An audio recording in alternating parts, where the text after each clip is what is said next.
Most people think procrastination is a time problem, but it's not. It's a psychological trap. You ever notice how a task that takes 15 minutes can sit untouched for weeks? How you can scroll for hours or binge watch without effort, yet struggle to reply to one message or start that assignment? There is a silent thief we all know, procrastination. It doesn't crash through the door like chaos. It sneaks in quietly and steals your potential. We procrastinate not because we are lazy, but because we are human.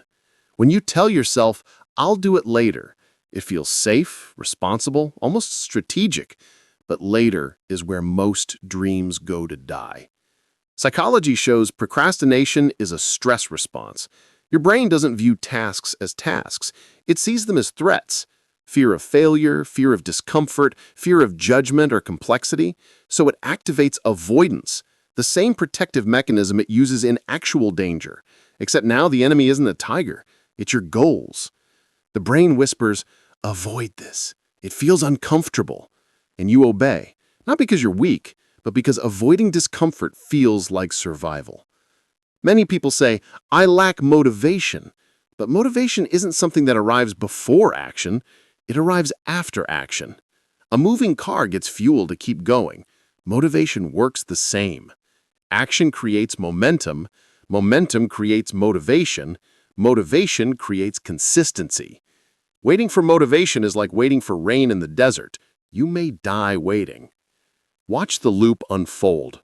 You think of a task, discomfort rises, you escape into distraction, relief arrives, but then guilt enters, followed by shame, and shame triggers more avoidance.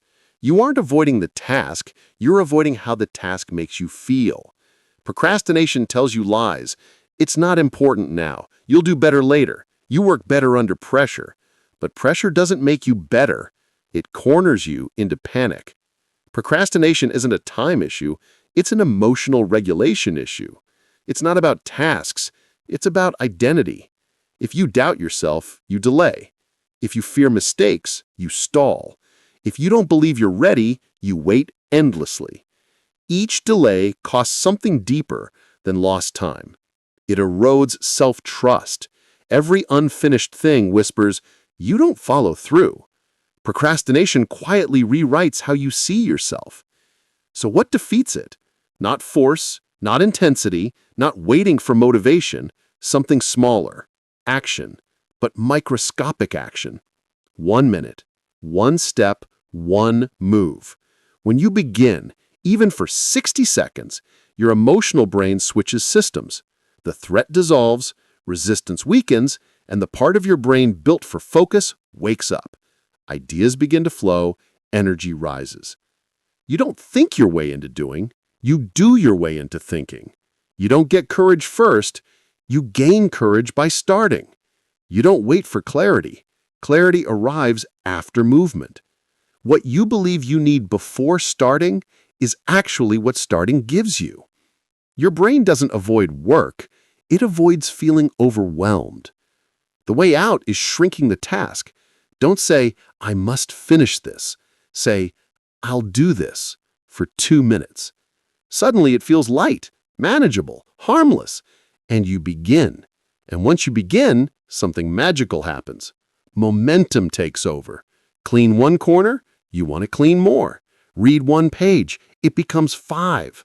Start exercising for 2 minutes, it becomes 20. Newton described it in physics, psychology confirms it in behavior. Once in motion, your brain prefers to stay in motion. Starting isn't just about productivity, it repairs identity. You build trust in yourself. Each tiny action whispers, "I take action. I follow through. I can do hard things." That rebuilds something procrastination quietly stole: self-respect. So the cure isn't waiting and it isn't perfection. The cure is movement, tiny, imperfect movement.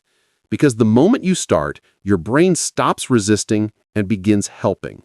And that moment, small, invisible, uncelebrated, is where transformation begins.